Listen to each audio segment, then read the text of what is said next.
নমস্কার, north east নিউজে আপনাদের স্বাগত জানাই। আমি মাম্পি চৌধুরী। বিস্তারিত সংবাদের আগে এক নজরে দেখে নেই আজকের সংবাদ শিরোনাম। ভোট বয়কটের ডাক, মন্ত্রী পরিমল শুক্লবৈদ্যের বিরুদ্ধে প্রতিবাদে সরব ধলাইয়ের জনগণ। শিলচরের সৎসঙ্গ আশ্রম রোড সার্বজনীন বাসন্তী পুজোর প্যান্ডেলের উদ্বোধন বিধায়ক দীপায়নের। শতাধিক দুস্থ মহিলাদের হাতে তুলে দেওয়া হলো নতুন বস্ত্র। 17 এপ্রিল শিলচরে আসছেন পশ্চিমবঙ্গের মুখ্যমন্ত্রী ও তৃণমূল কংগ্রেসের নেত্রী মমতা ব্যানার্জি। প্রার্থী রাধেশ্যামের হয়ে প্রচার চালাবেন শিলচরে। গুমরায় বিদ্যুৎ শর্ট সার্কিট, আগুন লেগে জলে পুড়ে ছারখার গৃহ। এবারে সংবাদ বিস্তারিত। স্বাধীনতার 7 দশক পেরিয়ে গেলেও এখনো রাস্তাঘাট নেই মধ্য ধলাইয়ের গোপীনাথপুরে। পানিফোড়া জিপি, দারবি জিপি ও নয়াবুল জিপির সংযোগস্থলে রয়েছে গোপীনাথপুর গ্রাম। রাস্তা না থাকার কারণে গ্রামটির প্রায় 1,500 জনগণ প্রচন্ড অসুবিধার সম্মুখীন হয়ে আছেন। রাস্তা নির্মাণে কোনো জনপ্রতিনিধি এগিয়ে আসেননি। রাস্তা নেই দেখে চাঁদা তুলেও শ্রমদান করে রাস্তা নির্মাণ করতে হয় গ্রামবাসীদের।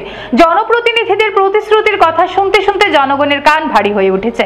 তাই সংবাদ মাধ্যমের মধ্য দিয়ে গ্রামের জনগণরা জানান, তাদের সমস্যার সমাধান না হলে আগামী নির্বাচনে ভোট দেবেন না বলে সাফ ভাষায় জানিয়ে দেন তারা। নর্থ ইস্ট নিউজের বিশেষ প্রতিনিধি সুরজিৎ চক্রবর্তীর প্রতিবেদন। ক্ষতিপূরণ না দিলে ভোট ক্ষতিপূরণ না দিলে ভোট গোপীনাথপুর রাস্তা নাই, ভোট নাই, বস্তি রাস্তার প্রবলেমে আমরা বউ বেটি তারা বেজান কষ্ট পায়। বাচ্চা তারাও স্কুল যাইতে পারে না, রাস্তা দেখিয়া গাড়ি ঢুকে না। আমরা বহুত অসুবিধায় আছি। তার লাগি আমরা এবার ভোটে দিতাম না। পুলও নাই, পুল আইয়া দেখুন আপনারা, কেউ দেখে না আমরা রে কিতা অবস্থা আছে। আমরা বহুত অকুলে পড়িয়া আমরা এবার এই কারণে আমরা ভোট দিতাম না। পুল নাই, রাস্তা নাই, আমরা ভোট দিয়া কি করবো? আমরা এবার যাবার রাস্তা নাই, কিছু নাই। আমরা নিজে নিজে রাস্তাঘাট বানাই, কোনো সরকারি রাস্তা নাই। আমরা নিজে নিজে চান্দা উঠাইয়া পুল রাস্তা সব বানাই। আমরা এই কারণে আমরা চাই আমরা ভোট দিব না। ভোটার লাগি সবসময় আর আমরা ওতে মরে যাই। ভোট আইয়া দেখুন যে কিতা রাস্তার অবস্থা। একটা ডেলিভারি জানানো হয়, খান্দা তুলে তারও লেখতে লাগে, রাস্তা মরে যায়। আর আপনার যে সময় দরকার পড়ে এই সময় খালি কই দাদা আমরা মদত করো, আমরা মদত করো। করতে করতে বয়স আমার 50 বছর হয়ে গেছে, করতে করতে আজ পর্যন্ত কিছু নাই। ঘর ভাঙিয়ে চলে যায়, মানুষের কিতাকিতিও নষ্ট হয়। কিন্তু একটা না মেম্বার আইয়া ওনা দেখে, আর একটা পঞ্চায়েত আইয়া দেখে। আর এবার ভোট হইতো না, এবার হইতো না, এবার ভোট হইতো না। শিলচর সৎসঙ্গ আশ্রম রোডে মিলন মঞ্চের পরিচালনায় আশ্রম রোড সার্বজনীন শ্রী শ্রী বাসন্তী পূজা কমিটির দ্বারা দেবী দুর্গা আরাধনায় এবছর প্রথমবারের মতো বাসন্তী পূজার আয়োজন করা হয়েছে। রবিবার ষষ্ঠী তিথিতে ফিতা কেটে পুজো মণ্ডপের শুভ উদ্বোধন করেন শিলচরের বিধায়ক দীপায়ন চক্রবর্তী।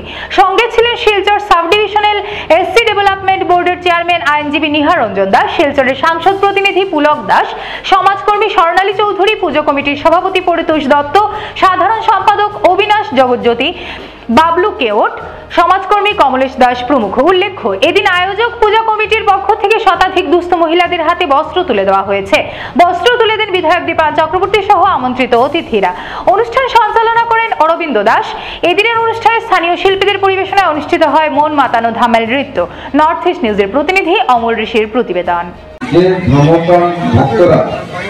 বাসন্তী পূজাকে আজকে এমন একটা উৎসবের জায়গায় নিয়ে গেছেন যে বিভিন্ন বাড়িতে বাসন্তী পূজা হয়, সাথে সাথে বারোয়ারি বাসন্তী পূজাকে আজকের দিনে শিলচর বা বরাক উপত্যকা সেটা পরিলক্ষিত হয়েছে। আর সেটা থেকে বোঝা যায় যে ধর্ম রক্ষার ক্ষেত্রে আমাদের ভারতবর্ষের হিন্দু মানুষরা যারা আছেন তারা বেকুল আছেন।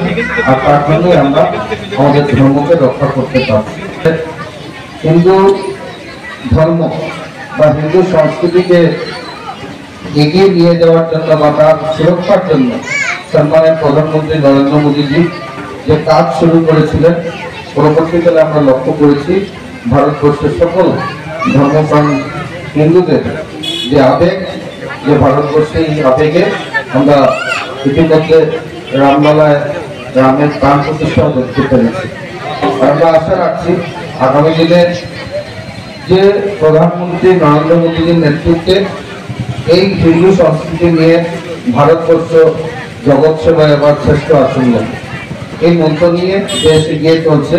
আর এই মন্ত্রের সাথে শুধু ভারতবর্ষের প্রধানমন্ত্রী না, শুধু বিধায়ক এমপিরা না, গোটা সমাজ যখন একত্রিত হয়ে এই কাজে হাত দিবেন তখন সেটা অন্তত পক্ষে সম্ভব হয়েছে। আর আমরা লক্ষ্য করেছি এটা দিশা দেখাচ্ছেন আমাদের প্রধানমন্ত্রী নরেন্দ্র মোদীজি, আর সবাই আপনারা সকলে সহযোগিতা করছেন। সোমবার শিলচর তৃণমূল কংগ্রেস কার্যালয়ে সাংবাদিক সম্মেলনের আয়োজন করা হয়। সাংবাদিক সম্মেলনে বক্তব্য রাখেন তৃণমূল কংগ্রেসের রাজ্য সভাপতি রিপুন বরা। তিনি জানান, আগামী 17 এপ্রিল শিলচরে আসছেন পশ্চিমবঙ্গের মুখ্যমন্ত্রী ও তৃণমূল কংগ্রেসের নেত্রী মমতা ব্যানার্জি। তৃণমূলের লোকসভা নির্বাচনের প্রার্থী রাধেশ্যাম বিশ্বাসের হয়ে শিলচর টাউন ক্লাব ময়দান নির্বাচনী জনসভায় অংশগ্রহণ করবেন। রিপুন বরা বলেন, এবার তৃণমূল কংগ্রেসের শিলচর থেকে বৃহৎ আকারের জয়লাভ করবেন। বিজেপি এবার শিলচর থেকে উৎখাত হয়ে যাবে। শিলচরে এবার বিজেপির সঙ্গে লড়াই হবে তৃণমূল কংগ্রেসের, কারণ শিলচরে কংগ্রেসের প্রার্থী দুর্বল, তার জন্য বলে জানান রিপুন বরা। তিনি বলেন, এআইইউডিএফ বিজেপি সরকারের হয়ে কাজ করছে বলে মন্তব্য করেছেন তিনি। নর্থ ইস্ট নিউজের বিশেষ প্রতিনিধি সুরজিৎ চক্রবর্তীর প্রতিবেদন। আৰু ইয়াত আমি এক্সপেক্ট কৰিছোঁ মোটামুটি আমাৰ গোটেই আমি বেলেগৰ পৰা কোনো মানুহ অনাৰ ব্যৱস্থা কৰা নাইকিয়া, এক্সক্লুচিভলি শিলচৰ লোকসভা সমষ্টি, শিলচৰ লোকসভা সমষ্টিৰ পৰাই আমাৰ মানুহ আহিব। আৰু আমাৰ ফিল্ডটো অৱশ্যে সৰু হোৱাৰ কাৰণে আমাৰ যিটো টাৰ্গেটতকৈ মানুহ আমাৰ বেছি হ'ব বুলি আমি খবৰ পাইছোঁ। গতিকে যি নহওক, আমি দেখিছোঁ এতিয়া যিটো আমাৰ মিটিঙৰ কাৰণে যিটো প্ৰচাৰ চলি আছে বিভিন্ন ঠাইত, ইয়াৰ আটাইকেইটা বিধানসভা সমষ্টি, তাৰ পৰা আমি যিটো ফিডবেক পাইছোঁ, সব মানুহে খুব আনন্দিত হৈছে, উৎসাহিত হৈছে মমতা বেনাৰ্জী অহাৰ কাৰণে, তেওঁক চাবৰ কাৰণে মানুহে খুব উদ্গ্ৰীৱ হৈ আছে। আৰু বিশেষকৈ আমি মহিলাসকলৰ পৰা সাংঘাতিক সঁহাৰি পাইছোঁ। বিভিন্ন ঠাইত মহিলাসকলে আমাক ডিমাণ্ড কৰিছে যে যাম বহুত দূৰৰ পৰা, কালাইনৰ পৰা, কাটিগড়াৰ পৰা, সোণাইৰ পৰা, ঢলাইৰ পৰা। আৰু চবতকৈ ডাঙৰ কথা, পৰিমল শুক্লবৈদ্যৰ যিটো হোম কনষ্টিটুৱেঞ্চি, এছেম্বলি কনষ্টিটুৱেঞ্চি ঢলাইৰ পৰা চবতকৈ বেছি মানুহৰ ডিমাণ্ড আহিছে। ঢলাইৰ পৰা কৈছে যে নাই, আমি দিদিক চাবলৈ যাম, আমাক গাড়ী দিব লাগিব। আমি এতিয়া গাড়ী দিব পৰা নাইকিয়া, মানে ইমান গাড়ীৰ ডিমাণ্ড হৈছে। তথাপি আমি যিমান দূৰ পাৰোঁ আমি মেনেজ কৰিছোঁ। গতিকে আমি মিটিংখন খুব সফল হ'ব বুলি আমি ভাবিছোঁ। আৰু আপোনালোকৰ সংবাদ মাধ্যমৰ যোগেদি আমি কাছাৰ জিলা এডমিনিষ্ট্ৰেশ্যন আর কাছাড় জেলার সমস্ত জনগণ আমি সবাইকে আমি অনুরোধ করছি যে সবাই এই মিটিংয়ে সহযোগ করি আমার মিটিং সফল করার জন্য। আর আমাদের তৃণমূলের যেগুলি কর্মী আছে সব কর্মীকে আমি আপনার সংবাদ মাধ্যমের যোগেদিও সবাইকে আমি নিমন্ত্রণ জানিয়েছি। মোটামুটি এটাই হলো কথা। বাকি যদি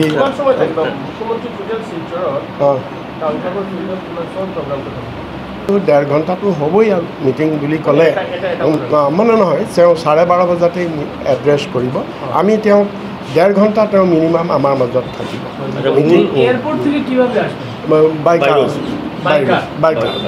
আচ্ছা, মূল প্রোগ্রাম শুরু হওয়ার আগে এখানে ধরুন 11:30 থেকে থাকবে বেঙ্গলি ডান্স, থাকবে বিহু ডান্স, মণিপুরি ডান্স এবং 3টা ডান্স থাকবে, যেটা মূল প্রোগ্রাম শুরু হওয়ার আগে, মানে উনি ফিল্ডে প্রবেশ করার আগে এটা শেষ হয়ে যাবে। বিদ্যুৎ শর্ট সার্কিট হয়ে আগুন লেগে গুমরায় ফের ভস্মীভূত একটি ঘর, জলে ছারখার নথিপত্র সহ ঘরের আসবাবপত্র। ঘটনাটি সংঘটিত হয় সোমবার সকাল 9টা নাগাদ। খেলমা তৃতীয় খণ্ডের মগলেগড়ে বিশু দাস নামের ব্যক্তির ঘরে বিদ্যুৎ শর্ট সার্কিট হয়ে আগুন লেগে জলে পুড়ে শেষ হয়ে যায় ঘরের যাবতীয় জিনিসপত্র। গ্রামবাসীরা অনেক প্রচেষ্টা করে আগুন নেভাতে সক্ষম না হলে অবশেষে খবর পেয়ে প্রায় ঘণ্টাখানেক পর ঘটনাস্থলে উপস্থিত হয় দমকল বাহিনী এবং তাদের যৌথ প্রচেষ্টার ফলে আগুন নেভানো সম্ভব হলেও রক্ষা পায়নি ঘরের আসবাবপত্র। হিফজুর রহমান বরভুইয়ার প্রতিবেদন। কিরকম আগুন লাগছে?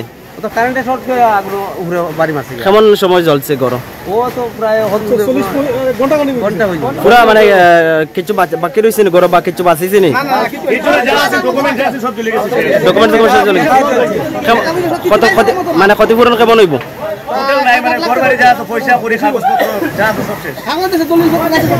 মানে সামানপত্র সব চলে গেছে।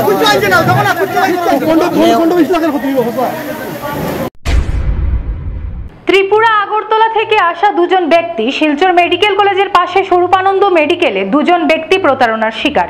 খবরের ভিত্তিতে জানা যায় আব্দুল সাত্তার নামের ব্যক্তি ডাক্তার দেখানোর পর স্বরূপানন্দ মেডিকেল থেকে মেডিসিন নিতে আসলে ভুল মেডিসিন দিয়ে দেয় এবং আব্দুল সাত্তার নামের ওই ব্যক্তি দোকানের স্টাফকে বলেন মেডিসিন নেওয়ার বিল দিতে। তখন বিলের মধ্যে দেখা যায় দোকানের কোনো নাম বা জিএসটিও নেই। তখন আব্দুল সাত্তার দোকানের স্টাফকে বলেন বিলের মধ্যে জিএসটি এবং দোকানের নাম নেই কেন? তখন দোকানের স্টাফ আব্দুল সাত্তারকে কলার ধরে ঝগড়া বিবাদ শুরু করে দেয়। তখন আব্দুল সাত্তার বলেন আমি থানায় গিয়ে আপনাদের এই প্রতারণার কথা বলবো এবং সাংবাদিকদেরকে ডেকে তাদেরকেও বলবো কেন বাইরে থেকে আসা লোকদের সাথে এরকম করা হয়। নর্থ ইস্ট নিউজের প্রতিনিধি হিফজুর রহমান বরভুইয়ার প্রতিবেদন। আসসালামু আলাইকুম। আমরা ত্রিপুরা থেকে এসেছি কালকে গত রাত্রে এখানে আমার কাকাকে মেডিকেলে মানে অসুস্থ ডাক্তার দেখানোর জন্য একে আচারিয়াকে দেখাইছিলাম আজকে সকালবেলা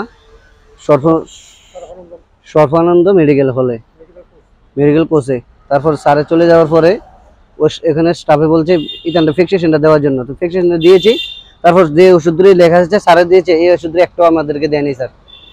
ও স্টাফে একটা ওষুধ দেয় না, সবটি ওষুধ উল্টা পাল্টা ওষুধ দিয়ে দিচ্ছে। তারপর আমরা আরেকটা ওষুধ দোকানে যখন দেখাইলাম বললো ওষুধগুলি তো আপনার অরিজিনাল ওষুধ দিচ্ছে না। তারপরে আমরা ক্যাশ মেমো চাইলাম, ওইখানে আমাদেরকে একটু সাহায্য করে আমাদের সরকার ডক্টর মানিক শাহ ত্রিপুরাতে। ওইসে ক্যাশ মেমোটা অরিজিনাল হয়ে গেলে আমরা টাকাটা মাইনরিটি থেকে আমরা দিয়ে দিব। ক্যাশ মেমো লেগে গেছি, আমরা এই ক্যাশ মেমোটা দিয়েছে দেখেন, এটা বুয়াকের ক্যাশ মেমো, কোনো ভালো না এটা। আর এই ভ্যাকসিনেশনের ওষুধ একটাও দিচ্ছে না। ওষুধের কাকে দেখতে একটু এই যে ক্যাশ মেমোটা দিয়েছে এটা কোনো জিএসটি বিল নাই, এটা বুয়া ক্যাশ মেমো, এটার কোনো গ্যারান্টি নাই। দেখেন কোনো দোকানের নাম নাই, কোনো কিছু নাই, বুয়া ক্যাশ মেমো দিয়ে দিছে আমরাকে। তারপর যখন আমরা কইছি থানা যাবো মিডিয়া জানাবো, আমার কাকারা আইয়া একটা স্টাফ দোকানের শাটার কালারও ধরে লেছে। তারপর আমি কইছি আমার কাকারা শাটার কালার ধরছেন কেন সারেন, এটা কোনো সাইরা দিয়ে গেছে গা, আমরা কোন থানা দিয়েছি দোকানে একটা স্টাফে ধরছে। আমরা সুস্থ বিচার চাই, এটা কেন আমাদের সাথে এরকম প্রতারণা হইলো।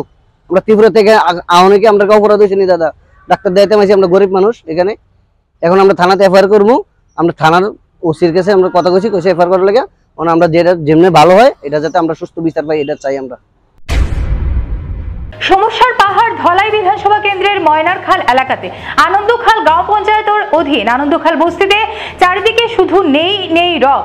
রাস্তাঘাট সমস্যা, সামান্য বৃষ্টি দিলেই হাঁটু অবধি জল পেরিয়ে স্কুল কলেজে যেতে হয় ছাত্রছাত্রীদের এবং গ্রামবাসীদের বাগান তথা অন্যান্য কাজে যেতে হয়।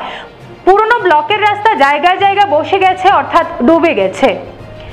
আনন্দখাল সাব সেন্টার হাসপাতালের চিকিৎসা হচ্ছে না ঠিক মতো। মাসে 2-1 বার এনএইচএম আসেন, কিন্তু ডাক্তারের মুখ দেখেন না গ্রামবাসী। ফলে সাধারণ চিকিৎসার ক্ষেত্রেও ধলাই স্বাস্থ্য কেন্দ্রে যেতে হয় গ্রামবাসীদের। প্রায় 75% বাড়িতে নেই বিদ্যুৎ, জল জীবনের জলও পাচ্ছেন না গ্রামবাসী।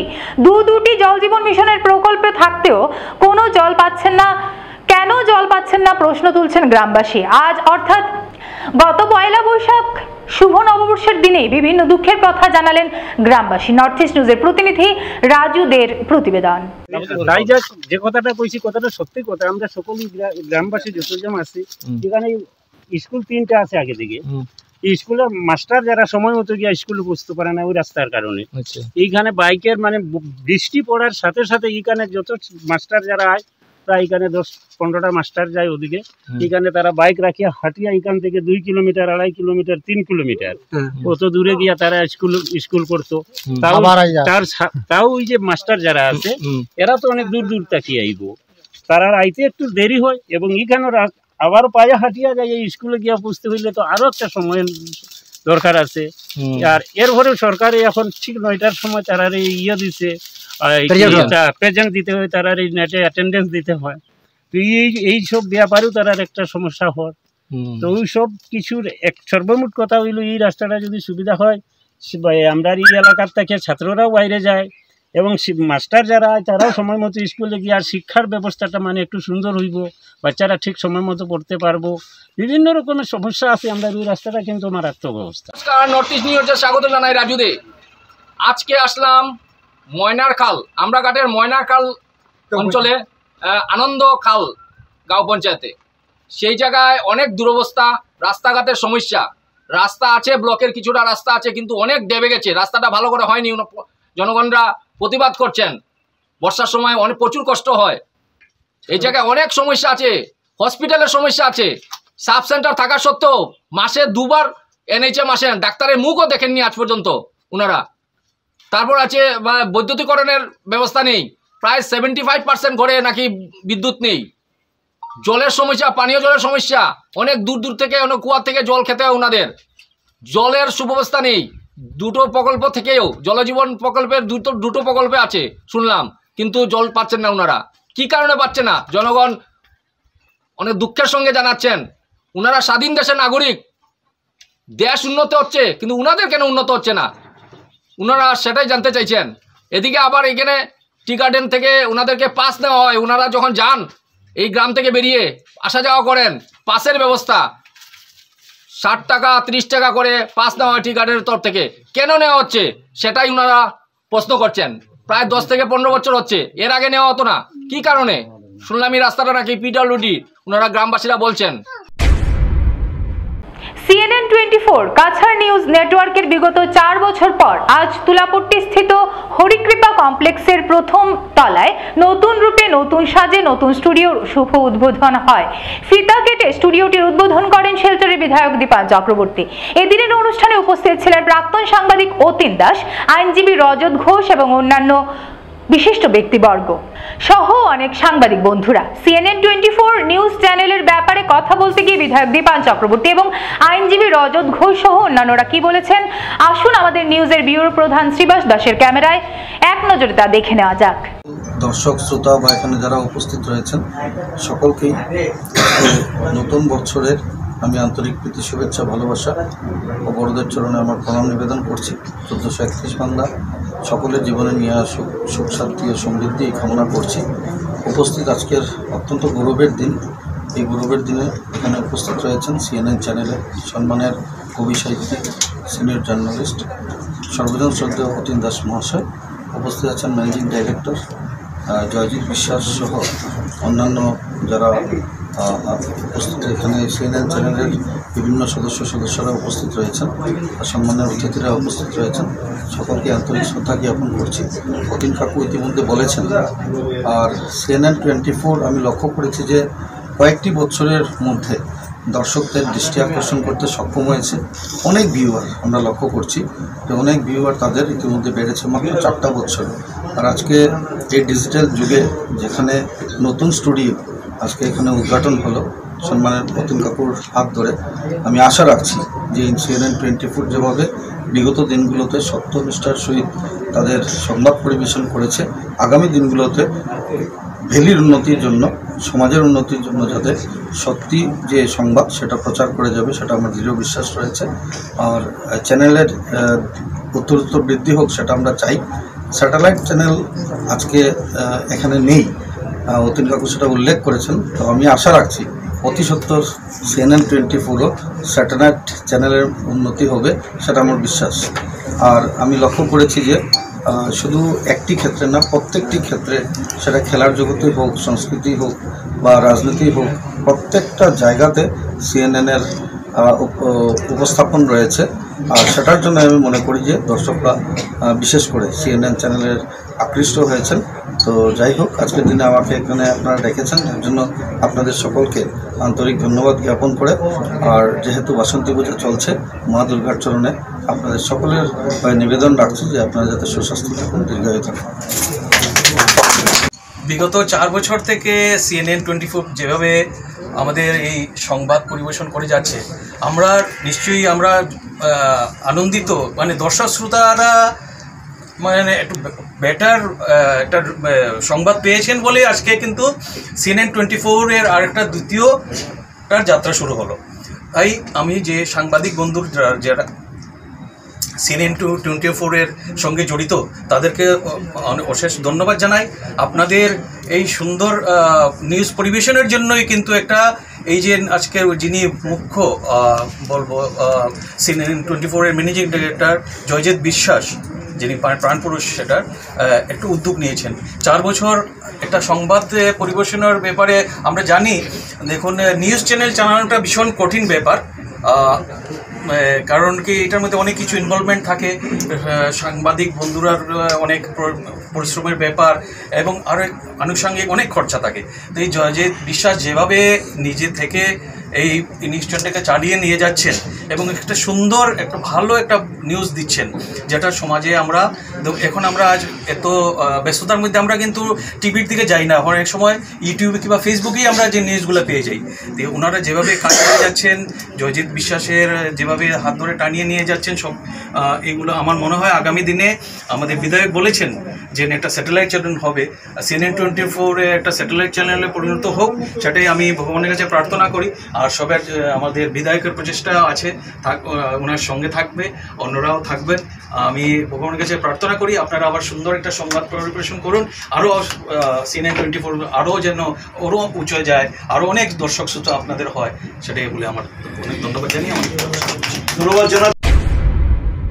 সাংসদ নির্বাচিত হলে করিমগঞ্জ সংসদীয় এলাকাতে রাস্তাঘাট, পানীয় জল, শিক্ষা, বাসস্থান, বেকারত্ব দূর করা, দ্রব্যমূল্য বৃদ্ধি রোধ করা সহ এলাকার সার্বিক উন্নয়নই থাকবে আমার মূল লক্ষ্য বলে জানালেন করিমগঞ্জ সংসদীয় আসনের নির্দলীয় প্রার্থী দেবজ্যোতি নাথ দেবু। এই উপলক্ষে তিনি হাইলাকান্দি শহর 15 নম্বর ওয়ার্ড স্থিত আশ্রম রোডের নিজ বাসভবনে আয়োজিত এক সাংবাদিক সম্মেলনে জানান, গত 4 এপ্রিল তিনি নির্দলীয় প্রার্থী হিসেবে তার মনোনয়নপত্র করিমগঞ্জ জেলা নির্বাচন আধিকারিকের কাছে জমা দেন এবং 9 এপ্রিল ইহা গ্রহণযোগ্য হয়। তিনি জানান যে করিমগঞ্জ সংসদীয় আসনে ভারতবর্ষ স্বাধীন হওয়ার পর থেকে করিমগঞ্জ সংসদীয় আসন থেকে বিভিন্ন রাজনৈতিক দলের প্রার্থীরা জয়ী হয়ে এসেছেন। এদের মধ্যে জাতীয় কংগ্রেসের নিহার রঞ্জন লস্কর, ললিত মোহন শুক্লবৈদ্য, নেপাল দাস, AIUDF এর রাধেশ্যাম বিশ্বাস, বিজেপি দলের দ্বারকানাথ দাস, কৃপানাথ মাল্লা, কিন্তু এদের মধ্যে কেউই করিমগঞ্জ সংসদীয় আসনের তেমন উন্নতি করতে পারেননি। তাই তিনি জনগণের সেবার উদ্দেশ্যে লোকসভা নির্বাচনে করিমগঞ্জ সংসদীয় আসনে নির্দলীয় প্রার্থী হিসেবে প্রতিদ্বন্দ্বিতা করার সিদ্ধান্ত নিয়েছেন। তিনি জানান যে ইতিমধ্যে তিনি কালাছড়া, লালা, রংপুর, কৃষ্ণপুর, কাটলিছড়া ইত্যাদি বিভিন্ন জায়গায় নির্বাচনী জনসভা করে এসেছেন এবং বিপুল জনসমর্থন লাভ করেছেন। তাই তিনি 100-র মধ্যে 85% আশাবাদী রয়েছেন এইবারের নির্বাচনে তিনি জয়ী হবেন। তিনি জানান যে তার প্রতীক চিহ্ন হলো আলমারি, তাই তিনি আগামী 26 এপ্রিল অনুষ্ঠিতব্য লোকসভা নির্বাচনে তাকে আলমারি প্রতীক চিহ্নে ভোট দিয়ে জয়যুক্ত করার জন্য আম জনতার প্রতি আহ্বান জানান। প্রতিনিধি সিপ্রিয়ান ডায়াসের প্রতিবেদন। নমস্কার দাদা। নমস্কার। আপনি এই যে আসন্ন লোকসভা নির্বাচনের করিমগঞ্জের সংসদীয় আসনের নির্দলীয় প্রার্থী, তা আপনি নমিনেশন কত তারিখে জমা দিলেন এবং আপনার প্রতীক চিহ্ন আপনি কি পেলেন এবং এই নির্বাচনে দাঁড়ানোর পিছনে আপনার কি উদ্দেশ্য আছে এবং নির্বাচনে আপনি কতটুকু আশাবাদী মানে জয়ী হবেন বলে, আর যদি জয়ী হয়ে যান তাহলে আপনি জনগণের জন্য কি করবেন, 2-4টি কথার মাধ্যমে অবগত করুন। আমি সর্বপ্রথম আমি করিমগঞ্জ লোকসভা থেকে আমি দাঁড়িয়েছি, আর আমাদের শুভমনা নববর্ষের তৃতীয় শুভেচ্ছা সবাইকে জানাই, দেশবাসী সবাইকে জানাই। করিমগঞ্জ কনস্টিটিউশন, হাইলাকান্দি সব ছোট ভাই এবং বড় বোনদের সবাইকে মিলিয়ে বলছি যে আন্তরিক তৃতীয় শুভেচ্ছা যেন থাকে আমার প্রতি। আমি দাঁড়িয়েছি অনেক কারণ নিয়ে, কারণ অনেক বছর থেকেই সব কোটাগুলো চলে যায় করিমগঞ্জ কনস্টিটিউশন থেকে, আর হাইলাকান্দি এত লোকজন ছিল এর মধ্যে কোনো কাউকে খুঁজেও পাওয়া যাচ্ছে না। আমি দাবি করে দাঁড়িয়েছি যে আমি হাইলাকান্দি ছেলে, যার জন্য ভরসা করে আমি দাঁড়িয়েছি যে সবাই যেন আমাকে আদর এবং ভালোবাসা দিয়ে আমাকে ভোট দিয়ে যেন জয়যুক্ত করতে পারে। আর সবার কাছে আমি এটা দাবি করে বলছি যে আমাকে দাও, আমি ভোট দিয়ে যার জন্য যা আছে, যা সমস্যা আছে সব আমি সমাধান করব, যতটুকু চেষ্টা আছে অত এর চেয়ে বেশি করবো, যতটুকু মানে বিয়ে করবো না, সবাইকে নিয়ে আমি থাকবো, সঙ্গে নিয়ে থাকবো। আর আমি ওটাই জন্য আমি সবচেয়ে বড় মানে দাঁড়িয়েছি নিজের যেন কিছু করতে পারি নাকি আমাদের হাইলাকান্দি বা দেশবাসী করিমগঞ্জ কনস্টিটিউশন সব নিয়ে আমি যেমন কিছু করতে পারি, ওটাই আমার সবচেয়ে বড় উদ্দেশ্য। আচ্ছা দাদা, আপনি মানে নির্বাচন কমিশন থেকে আপনি প্রতীক কি পেলেন? আমি হাইলাকান্দি নির্বাচন নমিনেশন নিয়েছি 4 তারিখে, আবার আমার প্রতীক চিহ্ন দিয়েছে 8 তারিখে, 8-9 তারিখে দিয়েছে আমাকে। আমি প্রতীক চিহ্ন পেয়েছি আলমারি। এটাই আমাদের প্রতীক চিহ্ন, সবাই ওটা দেখে চিন্তাধারা করে মনে রাখবে। আমি দেবজ্যোতি নাথ, আমার প্রতীক চিহ্ন হচ্ছে আলমারি। ওটা দেখে চিন্তা করে সবাই দেবেন আর কি, ওটাকে আমাকে যারা ভোট দিয়ে যুক্ত করুন। এটার জন্য আমি সবার কাছে কৃতজ্ঞ থাকবো। আচ্ছা, যদি আপনি মানে মানে আপনি কত শতাংশ মানে আশাবাদী রয়েছেন যে এই লোকসভা নির্বাচনে আপনি জয়ী হবেন বলে? আমি অনেক জায়গায় তো গিয়েছি, অনেক জায়গায় ছোট ছোট মিটিং করেছি, কিন্তু দেখেছি সবাই আমাকে ভালোবাসছে। যে দেশের একজন মানুষ পেয়েছি, নিজের লোকালিটির একটা ছেলে পেয়েছি। সবাই এত বছর থেকে জিতছে, কংগ্রেসে জিতছে, ইউডিএফ জিতছে, এবারে সবাই দিচ্ছে, সব করিমগঞ্জের। কিন্তু হাইলাকান্দি এত লোক থাকা অবস্থা কেউ বাঁচিয়ে কেউ বার করতে পারেনি। যার জন্য সবাই এত আনন্দিত হয়েছে যে লোকাল ছেলে একটা আমরা পেয়েছি, ওর জন্য আমরা একটু দেখি কি করতে পারি। ওটাই নিয়ে সবার কাছে আমি এটাই শুনেছি, শুনে আমার বেশি আনন্দিত হয়েছি আমি। এটার জন্য আমার বেশ ভালো লেগেছে। আশা করি আমি অনেক ভোট পেয়ে জিতার আশা রেখেছি। না, আপনি 100-র মধ্যে কত শতাংশ আশাবাদী আছেন আপনি জিতবেন বলে? 100-র মধ্যে তো আমি যতটুকু দেখেছি 85% আমার আশা আছে, আমি এতটুকু ভোট পাবো। 85% আপনি আশাবাদী রয়েছেন। এই যাবৎ আপনি করিমগঞ্জ এই লোকসভা কনস্টিটিউশনের মধ্যে আপনি কোন কোন জায়গাতে নির্বাচনী প্রচার সভাতে গিয়েছেন? আমি প্রচার সভা করেছি, হাইলাকান্দি করেছি, ছোট ছোট জায়গাতে, লালাবাজার করেছি, রংপুরও করেছি, তারপরে আপনার বাগান টাগানা এলাকায় কিছু করেছি, তারপরে সামাইগুনায় করেছি। ও সাইডে সাইডে অনেক জায়গা আমি দেখে আমি গিয়েছি। সবাই বলেছে আমার আসার জন্য আরো আসো, আমি থাকবো সঙ্গে, আমাদের সঙ্গে আছি। আমাদের লোকাল জেলে যখন পেয়েছি আমার সঙ্গে থাকবো। আচ্ছা, সংবাদ শেষ করার আগে আরো একবার দেখে নেই আজকের সংবাদ শিরোনাম। ভোট বয়কটের ডাক, মন্ত্রী পরিমল শুক্লবৈদ্যের বিরুদ্ধে প্রতিবাদে সরব ধলাইয়ের জনগণ। শিলচরের সৎসঙ্গ আশ্রম রোড সার্বজনীন বাসন্তী পুজোর প্যান্ডেলের উদ্বোধন বিধায়ক দীপায়নের। শতাধিক দুস্থ মহিলাদের হাতে তুলে দেওয়া হলো নতুন বস্ত্র। 17 এপ্রিল শিলচরে আসছেন পশ্চিমবঙ্গের মুখ্যমন্ত্রী ও তৃণমূল কংগ্রেসের নেত্রী মমতা ব্যানার্জি। প্রার্থী রাধেশ্যামের হয়ে প্রচার চালাবেন শিলচরে। গুমরায় বিদ্যুৎ শর্ট সার্কিট, আগুন লেগে জলে পুড়ে ছারখার গৃহ। ভারতের উত্তর পূর্বাঞ্চলের পাশাপাশি অন্যান্য স্থানের খবর দ্রুত পাওয়ার জন্য দেখতে থাকুন নর্থ ইস্ট নিউজ। ধন্যবাদ।